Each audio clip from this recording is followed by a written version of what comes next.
काला कलवा और कच्चा कलवा क्या होता है और उसकी हकीकत क्या है। कहा जाता है कि ये एक ऐसा शैतानी अमल है जो और शैतानी जादुई अमलों में सबसे खतरनाक है।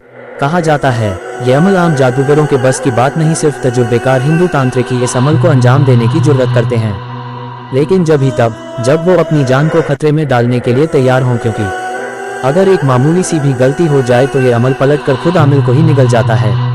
यह अमल आमतौर पर किसी नौमौलूद बच्चे की मौत के फौरन बाद किया जाता है।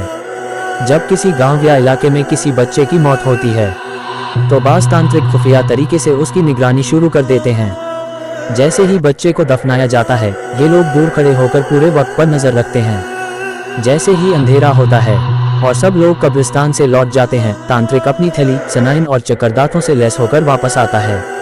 वो कब्र खोदकर बच्चे की लाश निकालता है, उसको पानी से साफ करता है, खुशबू लगाता है, मखसूस कपड़ों में लपेटता है और फिर उसे किसी मखसूस जगह जैसे जंगल के अंदर एक वीरान मुकाम पर ले जाता है। वहाँ वो लाश को काले कपड़े से दायरे में बंद करके उसके सामने खुद बैठ जाता है। इसके बाद वो अमल शुरू करता है। कुछ अजीब व गरीब खौफनाक किस्म के अल्फाज बोले जाते हैं। जैसे जैसे वो मंत्र पढ़ता जाता है, बच्चे के जिस्म में हरकत होना शुरू हो जाती है। चंद मिनटों में वो आंखें खोलता है और फिर मुंह खोलता है।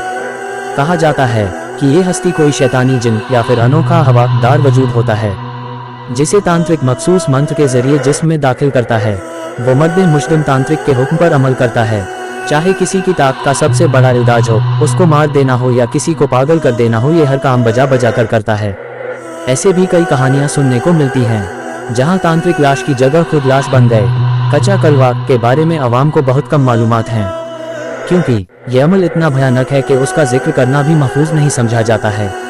लेकिन हिंदुस्तान के कुछ पुराने जंगलात, मखसूस मंदरोवर और तांत्रिकों के खुफिया गिरोहों में आज भी ये अमल जिंदा है।